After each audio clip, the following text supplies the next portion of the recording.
Congressman, what were you up to over the weekend, and what is your pitch to members, given that there's 9 Republicans running in this speaker's race? Well, sort of a continuation of when we looked at the speaker's race 3 weeks ago, and then the majority leader's race the following week, and now we're back in the speaker's race again, is really calling members. At the end of the day, what members are wanting to tell everybody it's leading is we want to be heard, we want to be valued, we want our ideas to be looked at, considered. And so when you reach out to them, like I've been doing, call them one-on-one, not having proxies call them or staff, it's been really enlightening to see what they're wanting from us. And quite frankly, they're wanting to be reunited. And so a lot of our members are expecting to hear some great messaging tonight. One thing I will assure you are going to hear from all of my colleagues that are running for speaker is that they can do it. Now, the question everybody's going to ask is what's the case being made of how you're going to do it, and do you have the experience to do it? And I believe I do. How many Republican members have you talked to over the last couple of days? Oh, about 185, 186, something like that. They take your calls on the weekends? They do. Sorry I was late with you because I was on the call with some. Can I ask you, when you talk about how you're going to do the job, there's a supplemental that got sent over from the White House, $105 billion that ties Israel aid and Ukraine aid together. Would you commit to putting that supplemental on the floor of the House?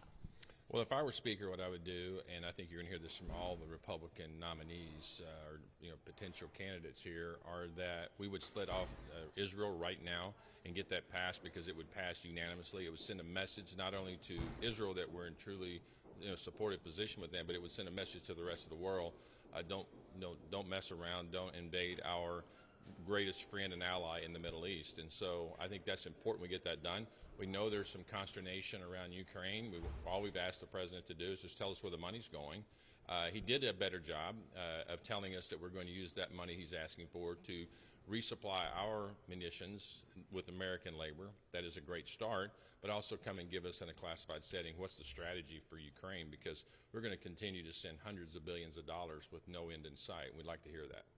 Would you commit, though, to putting Ukraine aid on the floor as a separate vote if it was not tied to the Israel funding? If we can get the president, I would summon the president here to tell us, or his team to tell us where the money's going, for sure, and what the strategy is. And upon that, they do that in a classified setting where nobody can talk about the strategy. That way, at least give us kind of an idea where the future funding is going to go. And then certainly after that, we'd be more than happy to look at how we're going to fund that going forward. What do you make of the fact the administration also sent up a request for border security money on the southern border? Is that something Republicans would be supportive of?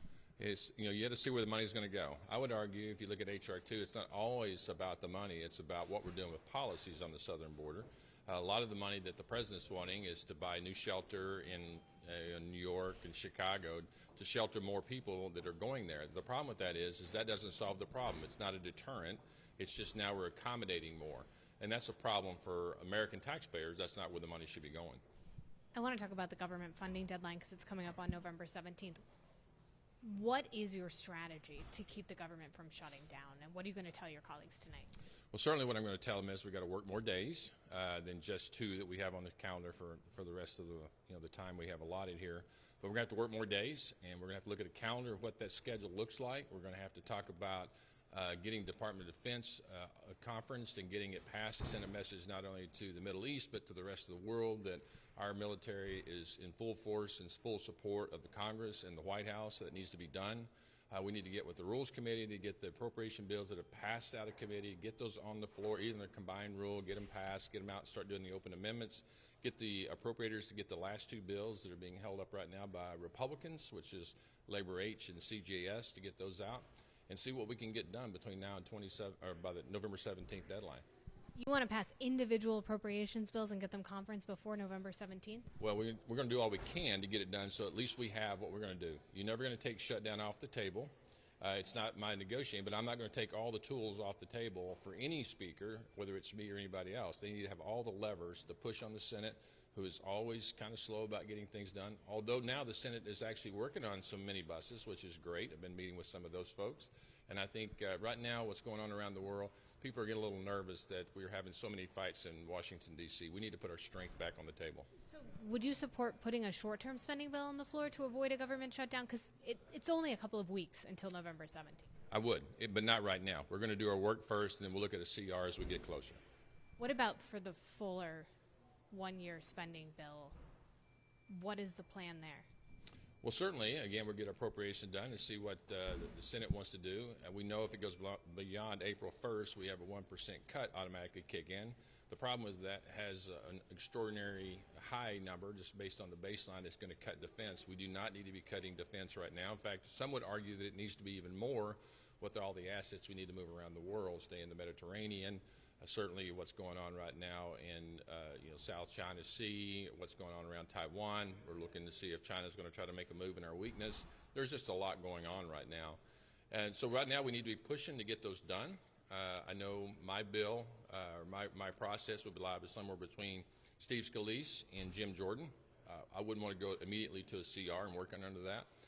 Right now, I think what you're going to see is that everybody's going to be acceptable, for the most part, to mark to the FRA levels, which is $1.586 trillion on the appropriation bills, and move and get all the appropriation bills done as quickly as possible. Can you take a step back and just talk a little bit about this moment for the Republican conference? You guys left last week, a lot of raw nerves, a lot of frustrated members. How do you unite the Republican Party, and how do you keep sort of the 8 people who voted to oust McCarthy? What do you do to make sure that if you were the speaker, they don't oust you? Well, certainly stay engaged with them.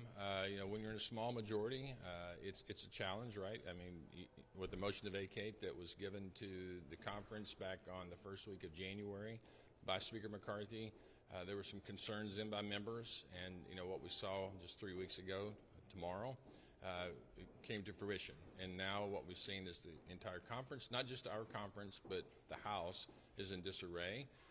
So is the Senate, because the Senate can't really get anything done unless we're in business. And I would argue that the whole federal government is using the money that's already been appropriated. And when we get that running out, we know the deadlines on it. We have a deadline right here. And I think the biggest deadline that we have is what's going on in the Middle East with Israel. As we're sitting here not knowing where we're going to get our speaker back in place so we can do a condemnation of Hamas as terrorist organization, send a resolution on Israel, and start moving our defense bills, we're going to have a real problem maintaining our leadership position in the world. Would you get rid of the motion to vacate at a threshold of 1 if you were the speaker? I would certainly listen to the conference, and if the conference wants to take that back to the rules, we'd certainly look at it. Do you think there should be any punishment for the 8 people who voted to oust McCarthy? When I first started in business 35 years ago, I spent probably the first 5 years with a continuing, growing anxiety and angst toward people who did me wrong. And I looked up one day and I was spending about 95% of my time chasing 2% of the people. And the other 98% of the people that work for me were not getting my attention. We need to be looking forward, not looking backwards. America wants that. They don't want us to continue to fight. And I'm going to be looking forward, not backwards. Thank you for your time. I appreciate it. Appreciate it.